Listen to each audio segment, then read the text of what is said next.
Assalamualaikum warahmatullahi wabarakatuh.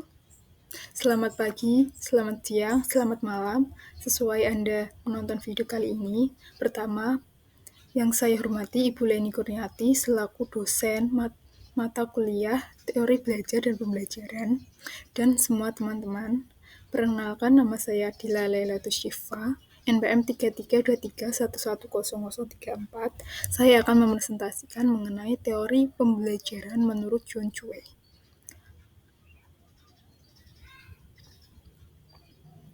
John Dewey, seorang filsuf dan pendidik Amerika Serikat yang terkenal, merumuskan teori belajar yang berpusat pada siswa dan pengalaman mereka. Teorinya, yang dikenal sebagai pembelajaran progresif atau konstruktivisme sosial, mendorong perubahan paradigma dalam dunia pendidikan. Selanjutnya ada konsep dasar teori pembelajaran menurut John Dewey. Yang pertama, belajar sebagai proses aktif. Dewey memandang belajar sebagai proses aktif, di mana siswa membangun pengetahuan dan keterampilan mereka sendiri melalui pengalaman. Jadi Dewey percaya bahwa belajar bukan hanya menerima informasi secara pasif dari guru, tetapi siswa terlibat langsung dalam membangun pengetahuan dan keterampilan mereka sendiri melalui pengalaman yang sudah mereka dapatkan sebelumnya. Yang kedua, ada pengalaman adalah kunci. Siswa secara aktif membangun pengetahuan melalui pengalaman nyata. Pengalaman ini dapat berupa kegiatan belajar di kelas, tugas proyek, diskusi, atau pemecahan masalah. Jadi pengalaman nyata yaitu kegiatan yang berinteraksi langsung dengan lingkungan, seperti diskusi atau tugas kelompok. Selanjutnya ada peran penting pengalaman sosial. Dewey menekankan pentingnya pengalaman sosial dalam proses belajar. Siswa belajar dengan berinteraksi dengan orang lain.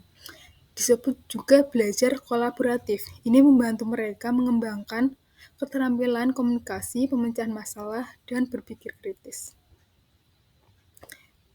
Selanjutnya ada prinsip-prinsip belajar, teori pembelajaran menurut John Dewey. Yang pertama ada prinsip kegunaan.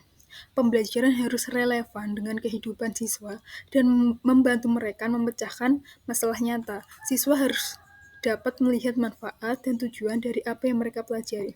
Jadi, pembelajaran itu harus sesuai minat dan bakat mereka, sehingga siswa dapat berfokus pada pengembangan keterampilan mereka. Selanjutnya ada prinsip minat. Belajar harus menyenangkan dan menarik bagi siswa. Dewey menekankan pentingnya mempertimbangkan minat, kebutuhan, dan gaya belajar siswa dalam merancang kegiatan belajar. Jadi belajar itu harus menyenangkan dan menarik, sehingga dapat meningkatkan motivasi dan fokus belajar siswa. Selanjutnya ada prinsip pengalaman.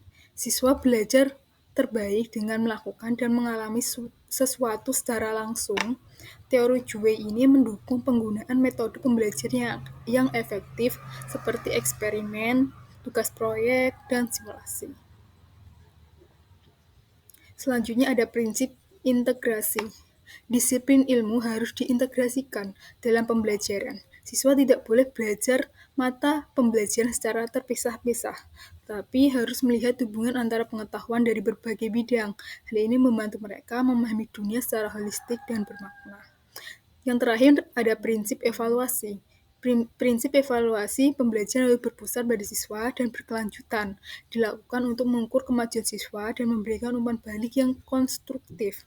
Dewey menekankan pentingnya asesmen autentik yang mengukur kemampuan siswa dalam menetapkan pengetahuan dan keterampilan mereka dalam situasi nyata.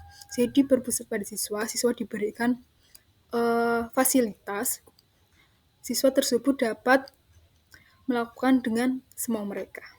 Dan belajar secara berkelanjutan, yaitu mereka belajar secara terus-menerus. Selanjutnya ada moda pembelajaran experiential learning, yaitu belajar melalui pengalaman. Menurut Dewey, siswa yang pertama yaitu pengalaman. Siswa mengalami suatu situasi atau permasalahan. Selanjutnya, siswa refleksi. Siswa merenungkan pengalaman mereka dan mencoba memahami apa yang sudah terjadi dengan masalah tersebut. Yang ketiga, ada abstraksi. Siswa mengidentifikasi konsep dan prinsip umum yang dapat mereka pelajari dari pengalaman yang mereka dapatkan sebelumnya. Yang keempat ada pengujian. Siswa menguji pemahaman mereka dan menerapkannya pada situasi baru atau menerapkan pada permasalahan tersebut. Yang kelima ada aplikasi. Siswa menggunakan pengetahuan dan keterampilan mereka untuk memecahkan masalah dan membuat keputusan. Selanjutnya ada penerapan teori Dewey dalam pendidikan. Yang pertama, pembelajaran berpusat pada siswa. Guru bertindak sebagai fasilitator yang membantu siswa dalam proses belajar mereka. Jadi guru itu bertindak sebagai fasilitator, cuman memfasilitasi saja untuk membantu siswa dalam proses belajar mereka. Yang kedua ada pembelajaran berbasis proyek. Siswa bekerja sama dalam proyek-proyek yang relevan atau sesuai dengan kebutuhan mereka, sehingga mereka menggunakan keterampilan berpikir kritis, dapat memecahkan masalah, dan komunikasi untuk menyelesaikan proyek mereka.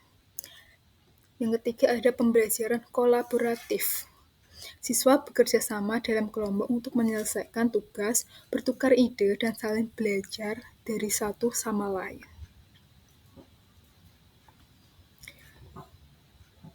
Relevansi teori Dewey dalam pendidikan masa kini. Yang pertama, mempersiapkan siswa untuk masa depan.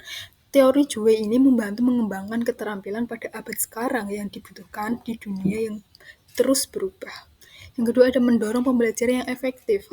Pendekatan berpusat pada siswa sejalan dengan tuntunan pembelajaran abad ke-21 yang lebih inovatif. Yang selanjutnya ada pengembangan kemampuan berpikir kritis. Pembelajaran berbasis pengalaman dan pemecahan masalah ini dapat mendukung kemampuan untuk mengembangkan kemampuan berpikir kritis. Selanjutnya ada quotes dari John Dewey yang bunyinya, oleh karena itu saya percaya bahwa pendidikan adalah sebuah proses menjalani hidup dan bukan persiapan untuk kehidupan di masa depan. Jadi Dewey mengajak kita untuk melihat secara mendalam mengenai teori pendidikan. Teori pendidikan bukan hanya tentang mencari nilai bagus di sekolah atau mencari pekerjaan yang bagus, tapi bagaimana individu memaknai dan memberikan kontribusi positif pada dunia pendidikan. Jadi kesimpulannya, teori belajar John Dewey adalah teori yang kaya dan kompleks, yang menawarkan banyak wawasan tentang bagaimana siswa belajar. Pendekatan Dewey yang berpusat pada siswa, dan pengalaman terus menjadi sumber daya yang berharga bagi para pendidik yang ingin menciptakan lingkungan belajar yang menarik dan efektif. Hasil penelitian bagi tugas 5 orang jadi dengan tugas yang berbeda-beda agar pengerjaan laporan lebih cepat. Terima kasih. Saya ucapkan terima kasih sudah menonton presentasi kali ini. Saya ucapkan terima kasih banyak. Sekian presentasi dari saya. Kalau ada pertanyaan silahkan komentar di bawah ini. Dan saya tutup. Wassalamualaikum warahmatullahi wabarakatuh.